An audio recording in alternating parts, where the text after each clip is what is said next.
बिस्मिल्लाहिर्रहमानिर्रहीम, अस्सलामु अलैकुम। मैं हूँ आपकी होस्ट शहरबानो अवान। सुनो पाकिस्तान में आपको वेलकम करते हैं और मेरे साथ मौजूद हैं अजीम राना। और हम हमेशा की तरह उम्मीद करते हैं, तवक्को करते हैं आप जहाँ होंगे खैर आफियत से होंगे, अपने प्यारों के साथ होंगे, आपके दिन का आगाज़ भरपूर अंदाज में मुस्बत सोच के साथ हुआ होगा। नाजरीन, आज पाकिस्तान की जमहूरी तारीख का एक अहम दिन है और आज शहरबानो आपको पता है कि क्या होने वाला है। आज कौमी असम्बली का इजलास बुलाया जा रहा है फाइनली, और हुकूमत साजी का जो मरहला है वो थोड़ा थोड़ा करके ही स्टेप बाय स्टेप लेकिन आगे बढ़ता हुआ दिखाई दे रहा है।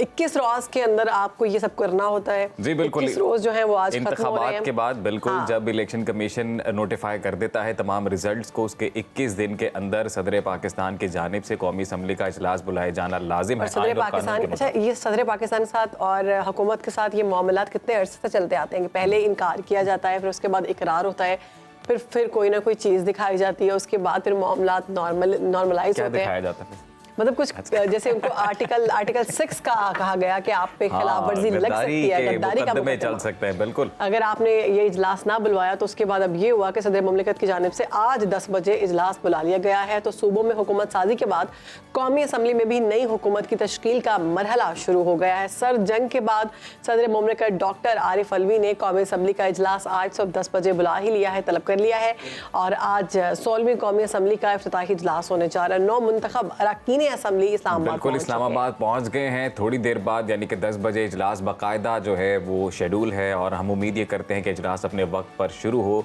अमूमी तौर पर हम ये देखते हैं कि इजलास ताख़िर का शिकार हो जाते हैं किसी ना किसी वजह से, लेकिन आज हम तो ये एक्सपेक्ट बिल्कुल नहीं कर रहे। और शहरबानो, बड़ी अच्छी बात है, मुल्क के जमहूरी निज़ाम के लिए बड़ी अच्छी बात है कि अब ऑफिशियली तौर पर, बाकायदा तौर पर एक हुकूमत साजी का जो सिलसिला है अब वो शुरू हो चुका है और फाइनली फिर ये मरला आगे बढ़ेगा। स्पीकर, डिप्टी स्पीकर, आज वैसे मैं आपको थोड़ा सा बताऊँ तो आज सिर्फ जो कौमी असम्बली के अरकान है वो हल्फ लेंगे, बिल्कुल, और इसके बाद जनाब स्पीकर और फिर डिप्टी स्पीकर का इंतखाब होगा और फिर लीडर ऑफ द हाउस का यानी कि वजीर आजम पाकिस्तान का चुनाव होगा। कौमी असम्बली के इफ्तिताही इजलास की तैयारियां कहां तक पहुंची हैं, इसी पर बात करेंगे। हमारे साथ इस्लामाबाद से मौजूद है हमारे ब्यूरो चीफ कामरान खान। कामरान, आज कौमी असम्बली का इफ्तिताही इजलास होने जा रहा है, तैयारियां कहां तक पहुंची हैं, क्या इंतजामात मुकम्मल कर लिए गए? जी बिल्कुल, देखिए, जो इलेक्शन के बाद हुकूमत साजी का अमल शुरू हुआ था वो तमाम सूबों में, सूबों के बाद अब वफाक की बारी है। आज बाकायदा तौर पर यहाँ पर वफाक में हुकूमत साजी का अमल शुरू हो जाएगा और उसके लिए पहला मरहला ये है कि कौमी असम्बली का इजलास जो था वो आज अभी 10 बजे जो है वो शुरू होगा। इसका गुज़िश्ता रात ही नोटिफिकेशन हुआ और आइन और कानून के मुताबिक आज 29 फरवरी जो थी ये 21वें दिन की यानी थी कि आइन में ये दर्ज है कि कौमी असम्बली का जो इजलास होगा वो इलेक्शन के बाद 21 दिन के अंदर अंदर बुलाना होगा। तो आज 21वां दिन था, यानी 29 फरवरी आज 21वां दिन बन रही थी, तो आज ये लाजमी इजलास होना था और इसीलिए गुज़िश्ता रात गए हमने देखा कि कौमी असम्बली सेक्रेटेरिएट से भी और उसके बाद फिर सदर मुमलिकत ने भी इसका बाकायदा नोटिफिकेशन जो है वो इजलास बुलाने का वो जारी किया। तो आज इस हवाले से तमाम तर तैयारियाँ जो हैं वो मुकम्मल हैं। जो एजेंडा है वो जारी हो चुका है। उसमें यह कहा गया है कि सबसे पहले जो इजलास जब शुरू होगा तो कुरान पाक की तलावत होगी, उसके बाद हदीस होगी, फिर नात ख्वानी होगी और उसके बाद फिर जो स्पीकर है वो हल्फ लेंगे। जो स्पीकर हैं इस वक्त राजा परवेज़ अशरफ हैं जो कि आउटगोइंग स्पीकर हैं, लेकिन वो खुद भी जो रावलपिंडी की गुजर खान की नशिस्त है वहाँ से मुंतखब हुए हुए हैं, वो खुद भी हल्फ उठाएंगे और जो 9 मुंतखब अरकान हैं उनसे भी हल्फ लेंगे। यानी आज की जो सारी कार्रवाई है ईवान की वो राजा परवेज़ अशरफ बतौर कामरान साथ ही रहिएगा, हम गुफ्तगू का सिलसिला आगे भी बढ़ाएंगे। बिल्कुल, हम चाहेंगे कि आप हमारे नाज़रीन को बताइएगा आज के इजलास की कार्रवाई से मुतल्लिक, लेकिन उससे पहले सीनियर तज्ज़ियाकार राना मुबशर साहब भी हमें ज्वाइन कर चुके हैं तो उनको भी शामिल गुफ्तगू करते हैं। गुड मॉर्निंग राना साहब, आज मुल्क के जमहूरी निज़ाम का एक नया सूरज तुलू हुआ है, क्या कहेंगे इस हवाले से? एहतजाज जो है रिकॉर्ड कराऊंगा।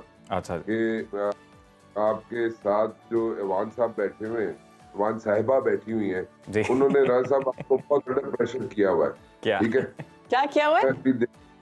अंडर प्रेशर किया हुआ है। Under pressure. राना साहब, आप हर दफा आके कोशिश करते हैं कि हमारे अंदर लड़ाई हो, लेकिन हम नहीं करेंगे। नहीं, लड़ाई मत करें, लेकिन आप राना साहब को थोड़ा सा ब्रीदिंग स्पेस दे दें। आपने सारा जो है जो इजलास लेट हुआ जो गड़बड़ हुई थी या सदर मुमलिकत ने जो डिले किया, सारा मुद्दा आपने डाल के रखा साहब पे। आपसे भी मेरा यही सवाल है कि पहले क्यों डिले किया गया, फिर बाद में क्यों अब इजलास बुला लिया गया सदर मुमलिकत की जानिब से? दिमाग में क्या चल रहा है उनके?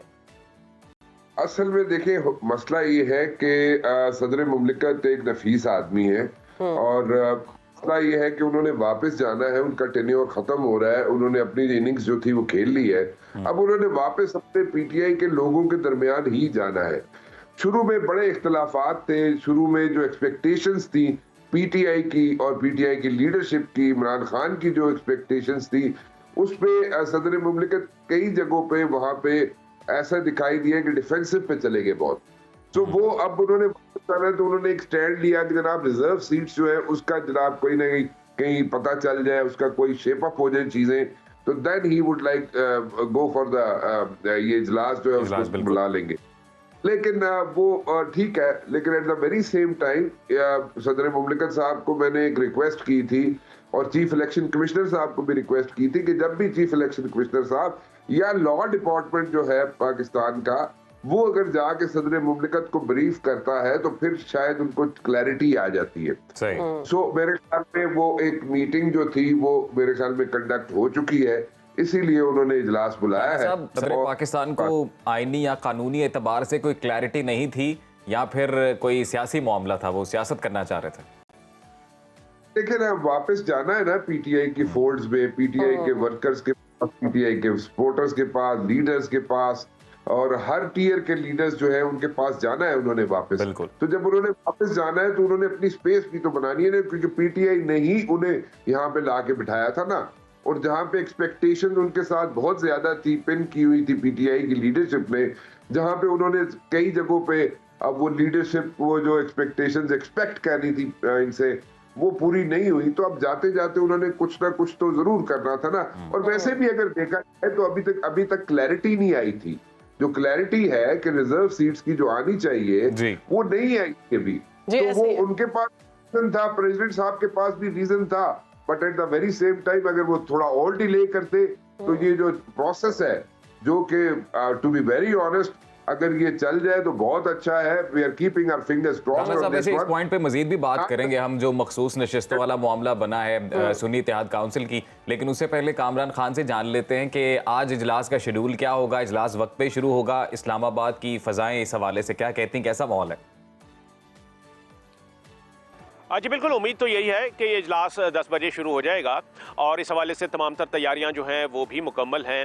और आज का जो इजलास है उसमें ये ज़रूर है कि जो इस वक्त की अपोजिशन है, यानी जो सुन्नी इत्तेहाद कौंसिल है, वो उसमें ये कहा जा रहा है कि उन्होंने यहाँ पर इस इजलास को ये उन्होंने कहना है कि ये इजलास जो है ये उसके बाद इस पर डिप्टी स्पीकर या स्पीकर का इलेक्शन उस वक्त तक ना कराया जाए जब तक कि उनको मखसूस नशिस्तें इलेक्शन कमीशन से नहीं मिल जाती, क्योंकि यही वाला मौक़िफ़ उन्होंने जो दीगर असम्बलीज थी वहाँ पर भी रखा था। पंजाब असम्बली में भी हमने देखा और इसके अलावा सिंध असम्बली में भी कि वहाँ पर अपोजिशन ने यही मौक़िफ़ रखा था कि जब तक हाउस पूरा मुकम्मल ना हो जाए उस वक्त तक जो इलेक्शन वाला मामला है वो उसको ना, चाहे वो स्पीकर का इलेक्शन हो या डिप्टी स्पीकर का या कायदे ईवान का। तो और ये जो नामुकम्मल हाउस वाला मामला था, इसी के ऊपर सदर मुमलिकत ने भी इसी वजह से ये इजलास बुलाने में ताख़ीर की थी। उनका ये कहना था कि पहले जो आइनी तकाजा है कि जो मखसूस नशिस्तें जिसको हिस्सा बकदर जुस्सा के मुस्दाक ये जिसको भी देनी है वो उतनी नशिस्तें उन सबको मिल जाएं, जैसा कि सुन्नी इत्तेहाद कौंसिल का क्लेम था इलेक्शन कमीशन में, उनकी पिटीशन जो है वो ज़ेर इल्तवा थी, तो उसलिए ये कहा जा रहा था कि जी उसका भी इंतजार कर लिया जाए। कौमी असम्बली में सुन्नी इत्तेहाद के अरकान की तादाद कितनी है? जी देखिए, ये तादाद जो है ये 102 है तकरीबन इस वक्त जो इलेक्शन कमीशन के फिगर्स हैं, यानी इलेक्शन कमीशन ने जो पार्टी पोजीशन तैयार की हुई है उसके मुताबिक ये तादाद जो है 102 का फिगर्स आ रहा है, लेकिन अभी इसमें मजीद जो है वो देखना होगा। इजाफा उस वक्त होगा बैरिस्टर गौहर और उमर अयूब के बारे में ये कहा जा रहा है कि उन्होंने सुन्नी इत्तेहाद को अभी तक उसमें शमूलियत अख्तियार नहीं की, उसकी क्या वजह है? जी बजा न सिर्फ उमर अयूब बल्कि बैरिस्टर गौहर जो कि NA-10 बुनेर से कौमी असम्बली के रुकन मुंतखब हुए हैं और जो पाकिस्तान तहरीक इंसाफ के इंट्रा पार्टी इलेक्शन में जो कि चेयरमैन भी रहे हैं, उन्होंने भी सुन्नी इत्तेहाद कौंसिल में शमूलियत इख्तियार नहीं की। उसकी टेक्निकल रीज़न यही है कि जब आप किसी एक पार्टी में शामिल हो जाते हैं तो फिर आप जो है वो उस पार्टी के डिसिप्लिन में आ जाते हैं और उस पार्टी का जो कायद होगा वो आपको फिर डायरेक्शन जो है वो देगा और उस जो है वो सिक्का वो चलेगा। तो यहाँ पर सुन्नी इत्तेहाद कौंसिल के जो सरबराह हैं वो साहबजादा हामिद रजा हैं और इसलिए ये तकनीकी तौर पे ये कहा गया कि जो हमारे जो यानी पाकिस्तान तहरीक इंसाफ ने तकनीकी तौर पे ये कहा कि हम अपनी मेजॉरिटी जो है वो वहाँ पर भेज देते हैं, लेकिन जो हमारे जो लीडिंग कैप्टन्स हैं उनको वहाँ पर शामिल नहीं करते ताकि उनकी इंडिविजुअल और इनफरादी हैसियत जो है वो बरकरार रहे। तो किसी मौके पर अगर खुद से डायरेक्शन देनी हो तो ये वाला मामला जो है वो फिर तकनीकी हर्डल के तौर पर हाइल ना हो। ठीक है कामरान, ये एक वजह है। बाकी राना साहब आपकी जानिब आऊंगी। राना साहब, सुन्नी इत्तेहाद के बारे में क्या कहेंगे? क्या आज वो हलफ लेंगे? देखिए, अभी कोई चीज क्लैरिटी के साथ नहीं कही जा सकती और इस वक्त जो है सारी चीजें जो है ना बहुत फ्लूइड है। So let the assembly meet और उसमें कई चीजें अभी सामने आएगी। कामरान ठीक कह रहा है और कामरान के पास क्लैरिटी है कि अभी कई चीजें ऐसी हैं जिसमें शायद वो अभी क्लियर नहीं करेंगे, लाइक वोटिंग है, लाइक क्लैरिटी नहीं है रिजर्व सीट्स की। So there are so many things, but then again एक प्रोसेस है, एक SOP है जिसको फॉलो करना था कि जनाब ये इजलास बुलाना है और अगर ये इजलास आज नहीं होता क्योंकि 21वां दिन है तो अगर ये नहीं होता तो एक इशू बन जाता, एक सिचुएशन बन जाती। सो उस सिचुएशन को अवॉइड करने के लिए, अवॉइड करने के लिए इजलास बुलाया है। बाकी जो यहाँ पे मुंतखब करने हैं लोग या उनको वोटिंग का सिलसिला है उसके लिए अभी मेरे ख्याल में थोड़ी सी रुकावटें होंगी, थोड़ी सी प्रॉब्लम्स होंगी। जब तक इलेक्शन कमीशन से एक परसेंटेज है उस परसेंटेज के मुताबिक रिजर्व सीट्स की अनाउंसमेंट नहीं होती उस वक्त तक एक इशू रहेगा। अच्छा राना साहब, ये कहिएगा कि ये रिजर्व सीट्स का जो मामला बना है सुन्नी इत्तेहाद काउंसिल का, इस पे भी सियासत हुई है या ये भी एक आईनी और कानूनी नुक्ता है कि जो पीपल्स पार्टी और PMLN का मौक़िफ़ है कि ये कोई बाकायदा तौर पर पार्लिमानी जमात नहीं है, कोई सीट उस तरह से नहीं जीते, बाद में आज़ाद अरकान इसमें शामिल हो गए, वक्त पर कोई इन्होंने नोटिफिकेशन नहीं किया सारे मामले का कि रिजर्व सीट्स इन्हें दी जाएं, तो ये भी एक आईनी कानूनी नुक्ता है जिसकी वजह से ये मामला डिले हुआ? देखिए राना साहब, बात सिंपल सी है, अगर जो चीज नहीं बनती किसी भी पार्टी की, चाहे वो नून लीग है चाहे वो पीपल्स पार्टी है, अगर वो डिजर्व नहीं करते, अगर वो उनके नहीं बनती, आप जबरदस्ती PTI से या सुन्नी तहरीक जो भी नाम दे दे आप, या इनसे आप छीन नहीं सकते। अगर आप छीने ना तो ऑलरेडी इतनी प्रॉब्लम्स हैं और ऑलरेडी जो है आपको एक मतलब कहा जा रहा है कि फलां सीट पे इन लोगों ने इलेक्शन नहीं जीता, तो वो आपने इलेक्शन जो है उसमें मैनिपुलेट हो गया। लेट मी से देयर आर फ्यू सीट्स जिसके बारे में क्वेश्चन मार्क्स आते हैं, तो आप उनको लेने दें उनकी जो रिजर्व सीट्स बनती हैं, जो PTI के हिस्से में, जो सुन्नी तहरीक के हिस्से में, जो भी नाम दे दें आप, उसके उनके हिस्से में जो रिजर्व सीट्स आती है उनको लेने दें। लेट देम बी, मतलब उसको लेट इट गो। उनके पास जो आ रही है आप जबरदस्ती नहीं ले सकते, जबरदस्ती लेंगे तो it will backfire. Noon league और पीपल्स पार्टी तो कहती है कि उनकी सीटें बनती नहीं है, ये सीटें हमें दें, इसकी क्या वजह है?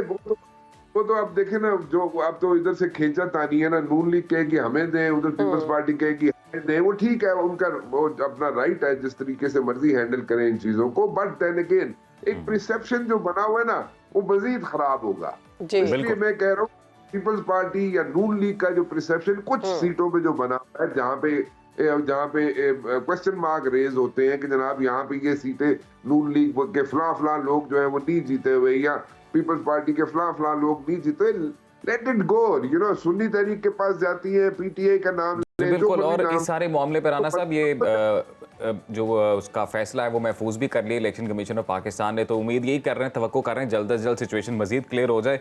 तो अभी तो जब इजलास शुरू होगा बाकायदा तौर पे, जैसे कि आपने बोला, सिचुएशन तब जाके मजीद क्लियर होगी। तो अभी अगर मफरूजों पे हम बात करते हैं, शहबाज शरीफ अभी उम्मीदवार हैं वजीर आजम के, अगर हम बात करते हैं 6 जमाती इत्तेहाद इस वक्त जो मेजॉरिटी में है पार्लियामेंट में, तो क्या लग रहा है कितना आसान होने वाला है या कितना चैलेंजिंग टाइम होने वाला है शहबाज शरीफ के लिए?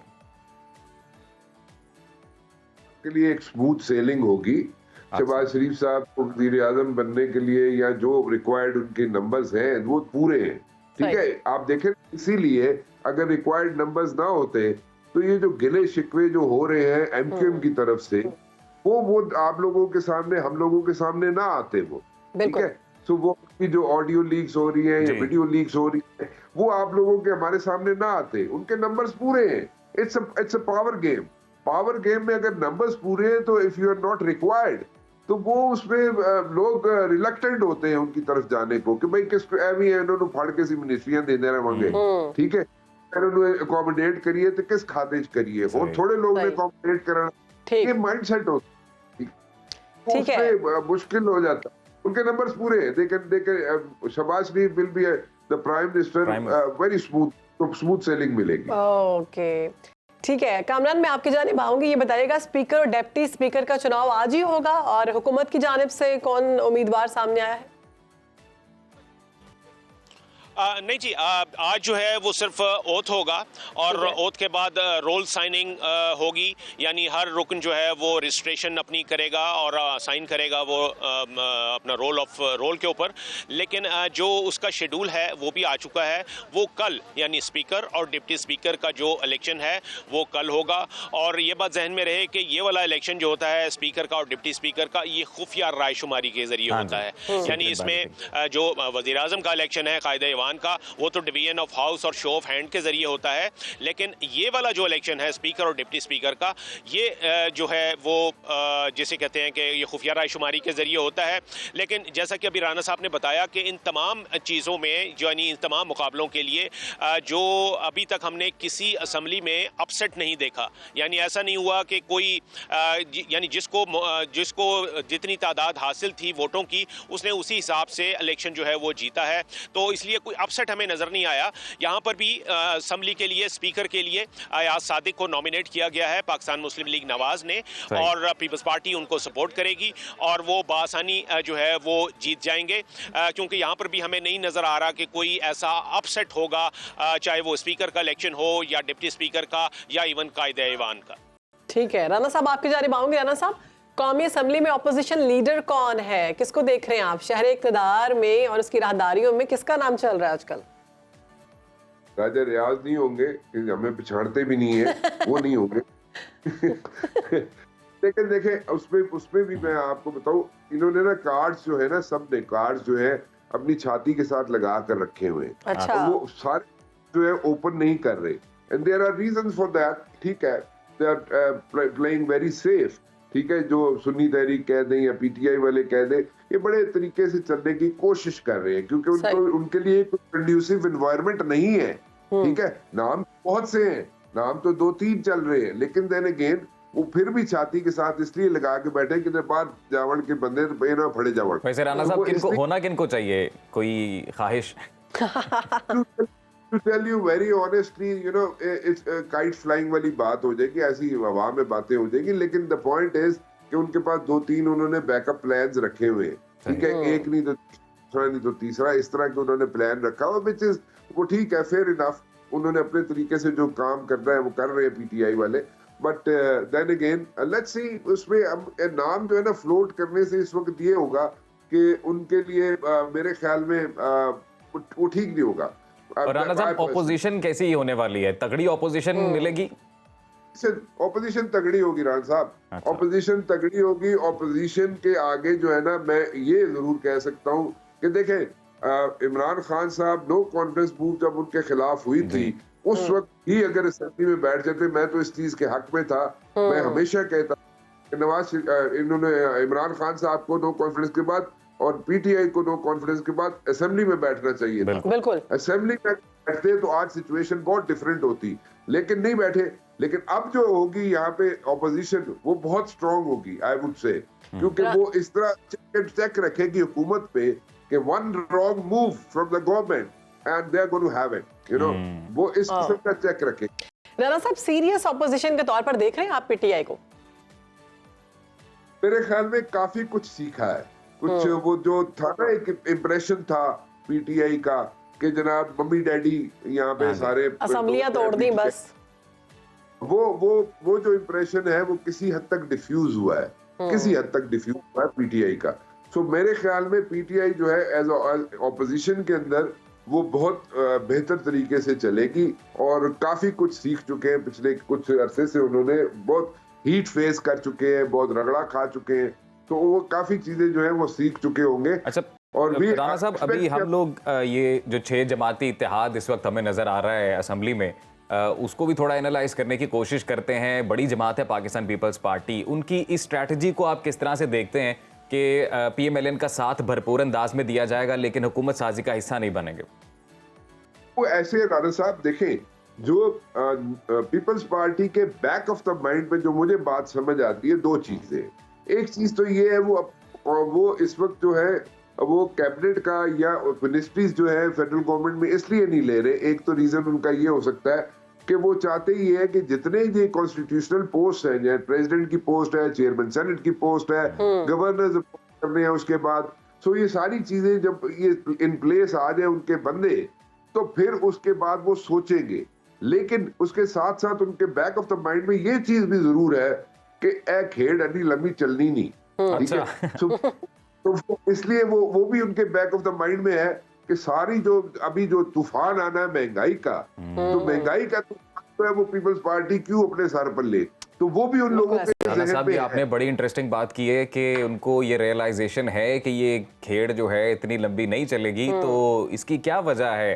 सियासी निज़ाम कोई आपको लग रहा है जिस पर से भरोसा उठा है, इसमें मजीद तब्दीलियों की जरूरत है? बिल्कुल ठीक कह रहे हैं आप। इसमें देखें, इस निजाम के अंदर इस निजाम ने लोगों को, आम आवाम को डिलीवर नहीं कर सक रहा, ठीक है। और इसमें कोई हार्ड एंड फास्ट रूल नहीं है, इसमें कोई सींग फंसा के बैठने की जरूरत नहीं है कि नहीं जी एनु ही लेके टुरना है। भाई अगर आइन के अंदर कोई आपके चेंजेस हो सकती हैं या लाई जा सकती हैं, और कोई 19-20 का या 15-20 का फर्क ला के इस निजाम को अगर चेंज किया जा सकता है, उससे मुल्क की अगर बेहतरी होती है, अवाम की अगर बेहतरी होती है, तो व्हाई नॉट, तो कर देना चाहिए। आप यही समझते हैं, ठीक है। कामरान खान, मैं आपकी तरफ आऊंगी। कामरान, क्योंकि आप फील्ड में हैं और हमसे बेहतर ये सारी सिचुएशन समझ रहे होते हैं, ग्राउंड रियलिटीज आपके सामने ज्यादा खुली होती हैं। अभी जो इंतजामात हैं, जो सिचुएशन आप देख रहे हैं, क्या लगता है कि आज ये तमाम जो इजलास है ये मुकम्मल हो जाएगा, वक्त पर इसका आगाज होगा, और सुन्नी इत्तेहाद की जानिब से कौन उम्मीदवार सामने आने वाला है? अच्छा, बिल्कुल देखिए, बज़ाहिर तो तमाम तैयारियां जो हैं वो मुकम्मल हैं और इजलास लेट होने की कोई बज़ाहिर कोई वजह अभी सामने नहीं आ रही। और जो मैंने जैसे कि पहले बताया कि आज का जो एजेंडा है वो बड़ा सिंपल है कि एक तो ओथ होगा और उस फिर रोल साइनिंग होगी और उसके बाद ये एडजर्न हो जाएगा। ये तकरीबन 3 से 4 घंटे का प्रोसेस होता है, क्योंकि 336 का ऐवान है। यहाँ पर एक एक मेंबर जो है वो आता है डाइस पर और वो रोल जो है वो साइन करता है, उसका नाम पुकारा जाता है।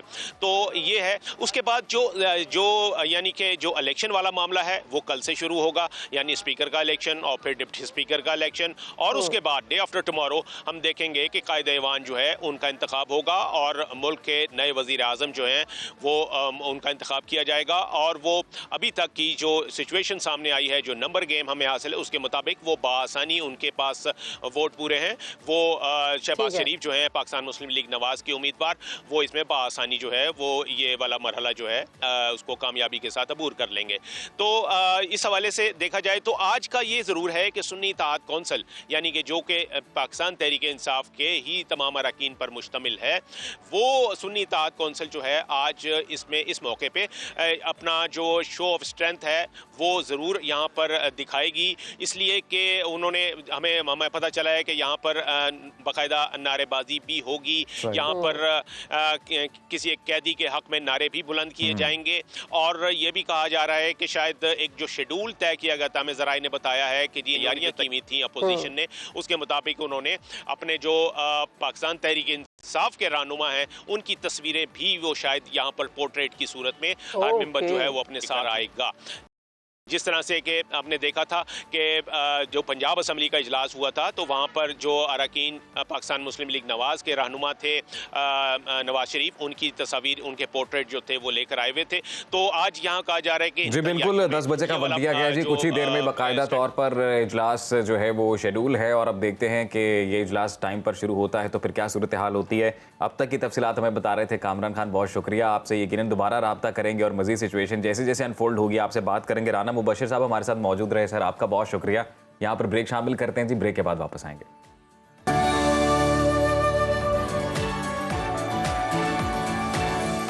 Welcome back. तो जनाब आज 16वीं कौमी असम्बली का इजलास होने जा रहा है 10 बजे। तो उसी हवाले से हमारे साथ हमारे गेस्ट मौजूद हैं। सीनियर तज्ज़ियाकार हैं अदनान आदिल साहब और कानूनी माहिर हैं बैरिस्टर वकास अब्रेज़ खान साहब। सबसे पहले मैं बैरिस्टर साहब आपकी जानिब आऊँगी। सदर मुमलिकत डॉक्टर आरिफ अलवी ने पहले इनकार किया, फिर उन्होंने मजबूरन इजलास बुला लिया।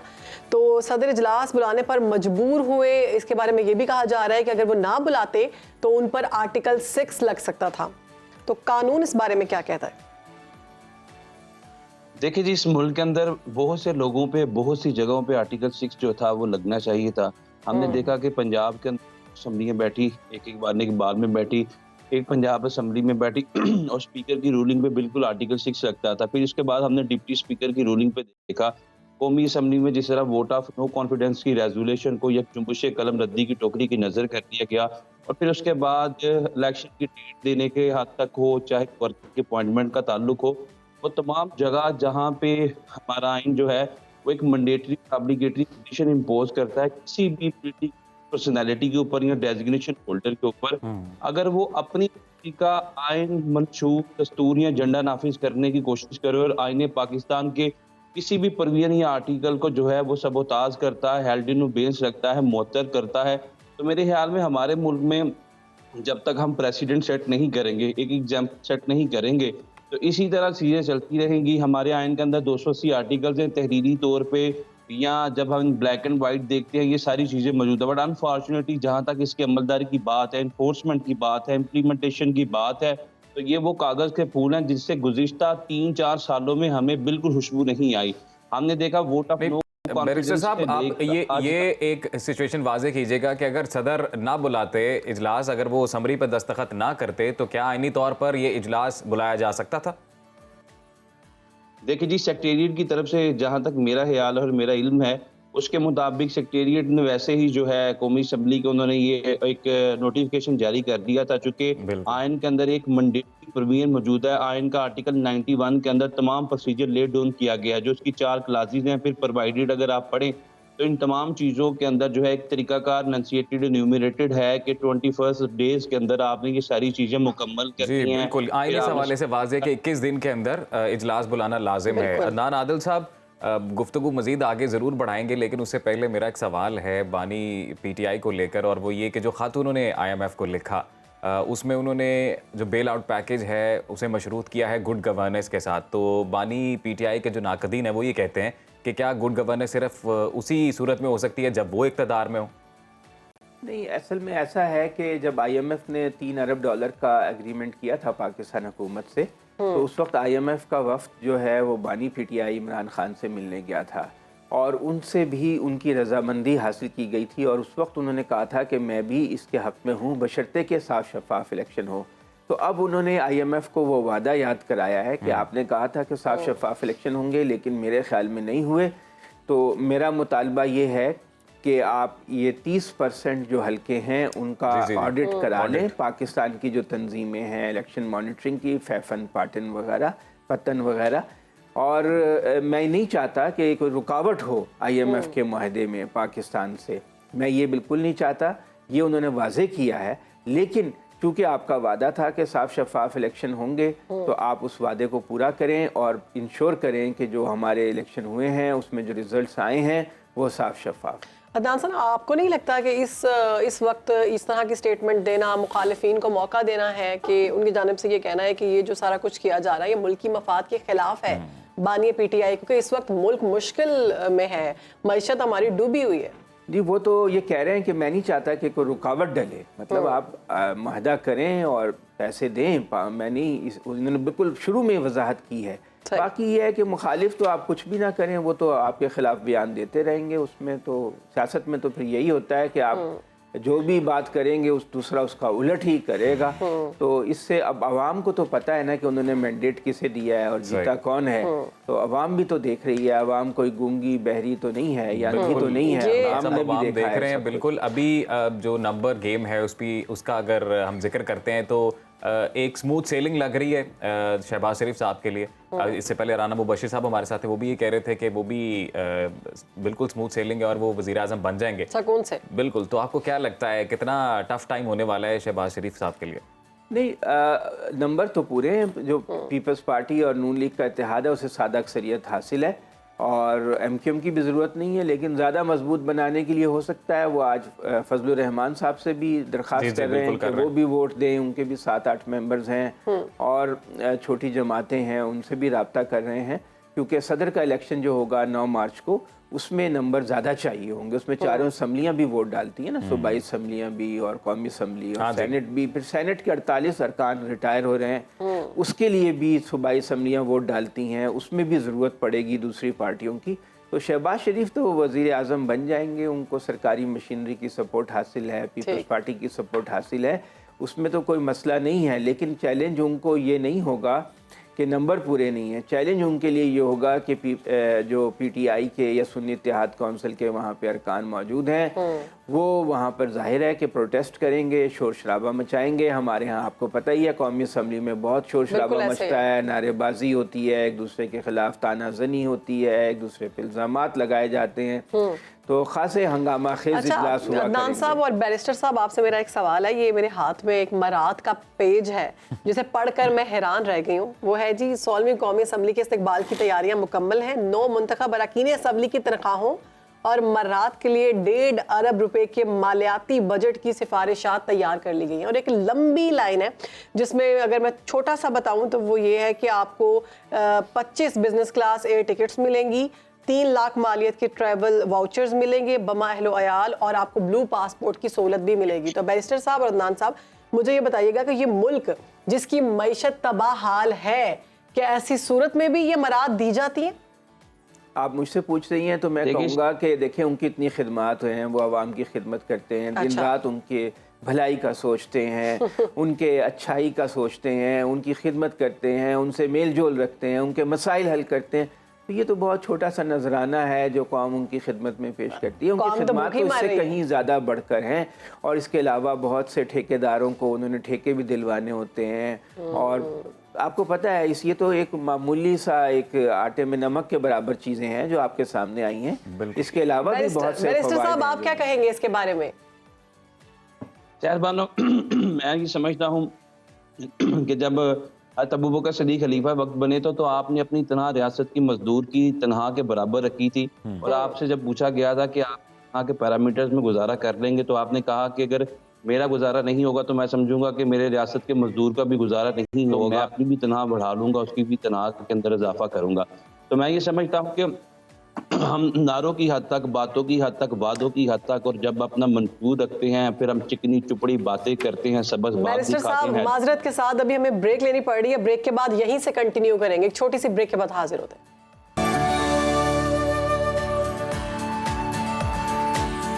Welcome back after the break जी। और ब्रेक पर जाने से पहले शहर बानो ने बड़ा अच्छा सवाल किया था मराद से मुतल्लिक, और हमारे गेस्ट बैरिस्टर साहब बता रहे थे। बिल्कुल, वकास साहब आप कंटिन्यू करें। जी, मैं यही बात आपकी गोशगुजार कर रहा था कि इलेक्शन से पहले हम देखते हैं कि जिस तरह अवाम की हिदमत के दावे, नारे, बातें की जाती हैं, सबल बाग दिखाए जाते हैं, इनको काट का उल्लू समझा जाता है और बड़े ख्याली पुलाव पकाए जाते हैं कि दूध की नहरें बहाई जाएंगी, आसमान से तारे तोड़ के लाएंगे, या सहरा और रेगिस्तान को गुलशन व गुलिस्तान में बदलेंगे। तो अभी पहला इजलास होने जा रहा है, अभी तो स्पीकर का इंतखाब होना है, डिप्टी स्पीकर का इंतखाब होना है, फिर वजीर आज़म का इंतखाब होना है। तो मैं ये समझता हूँ कि ये सारी दावों के, नारों के, बातों के, नैरेटिव, प्रोस्पेक्टिव के पोल खुलने जा रहे हैं। तो हम बात वैसे रियासत मदीना की करते हैं, इस्लामी निज़ाम की करते हैं, हाँ इनका आर्टिकल 2A को इंसर्ट करते हैं, 227 को रखते हैं कि इस्लामी फलाही मुमलकत खुदादाद होगी, और फलाही मुमलकत वो है जिसमें अवाम के हकूक का ख्याल रखा जाता है। जो आपने welfare बिल्कुल state बैरिस्टर का साहब ये बात concept- दुरुस्त कही है कि दावों और बातों से आगे निकलना चाहिए। माजरत के साथ वक्त की किल्लत है। एक सवाल आप दोनों गेस्ट के सामने मैं रखूंगा। अदनान साहब आपसे शुरू करते हैं, और वो हमारे पास कुछ नंबर्स हैं कि 63 जो मेंबर्स हैं वो तकरीबन मास्टर्स डिग्री होल्डर्स हैं, फिर 42 LLB हैं, 3 के पास LLM की डिग्री, 10 MBBS डॉक्टर्स, यानी क्या कि बात है। अब ये तवक्को की जा रही है कि पढ़े लिखे जो मेंबर्स हैं वो इस वक्त नेशनल असम्बली में मौजूद हैं। तो अब क्या मुस्तकबिल देखते हैं आप पाकिस्तान का? अब हम राइट ट्रैक पर जाएंगे? अदनान साहब आपसे। मैट्रिक देखिए, के जो भी है ना। पाकिस्तान को सबसे ज़्यादा नुकसान है वो तो पढ़े लिखे लोगों ने पहुंचाया है। जो सरकारी अफसर हैं सबसे ज़्यादा करप्शन तो यही करते हैं, और ये बहुत पढ़े लिखे होते हैं। तो ये सोचना है कि पढ़ा लिखा कोई है तो वो गोड़ा आवाम के फ़ायदे में होगा। किसी मजदूर ने भी कभी कोई नुकसान पहुंचाया है? वो तो सुबह से शाम तक दिहाड़ी लगा रहा होता है गर्मी में, पसीना बहाकर, और थोड़े से पैसे जिससे वो रोटी भी मुश्किल से खाता है।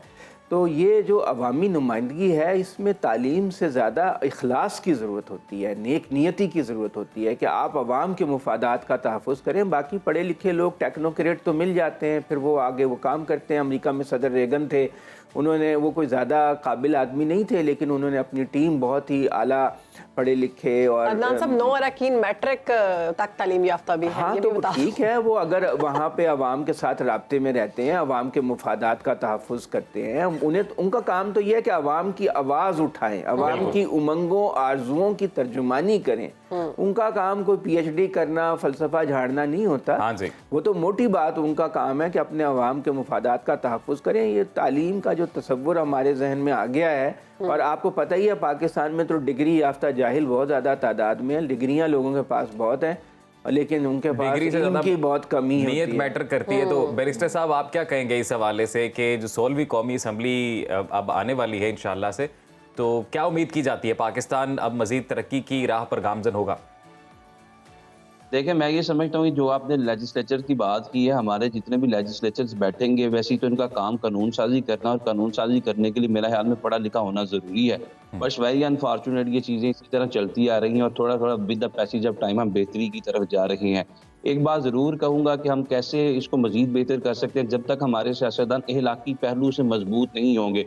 बस दैट से फॉर सेक ऑफ आर्गूमेंट, अगर कोई शख्स हारता है तो वो अपनी हार को तस्लीम करे, जिस तरह हमने रिसेंट जी। इलेक्शंस के अंदर देखा। इसी तरह अपनी असम्बली के अंदर आप देखते हैं कि जहां जहां पे जो आईनी जिम्मेदारी आप पे ऊपर इनकम्बेंट है, आप उसको पूरी करें।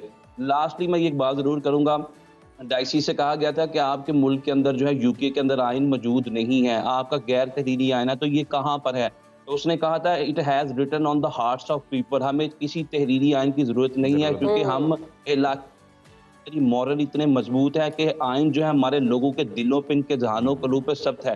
तो मैं ये समझता हूँ कि आइन की किताब रखते हुए जो इनके फराइज मनसबी हैं उसकी अदायगी ऐसे तरीके से सर अंजाम दे, जो रोटी कपड़ा मकान का वादा आइन के आर्टिकल 38D के अंदर एनंसिएटेड न्यूमरेट है, जिसको आज तक कभी किसी ने प्रायोरिटी नहीं है, उसको अगर ठीक है बैरिस्टर साहब, हम दुआई कर सकते हैं कि पढ़े लिखे लोग तो हैं, लेकिन काम भी कुछ ऐसे करें कि आवाम की मुश्किलात आसान हो, मामलात बेहतर हो, मईशत जो है वो बेहतर हो, और मुल्क के हालात बेहतर हो। बहुत शुक्रिया, हमारे साथ मौजूद है बैरिस्टर वकास अब्रेज़ खान साहब और सीनियर तज्ज़ियाकार अदनान आदिल साहब। हमें आज के प्रोग्राम से दीजिए इजाज़त, इंशाल्लाह कल आपसे मुलाकात होगी, और तब तक अपना और अपने प्यारों का ख्याल रखें जी। अल्लाह हाफ़िज़।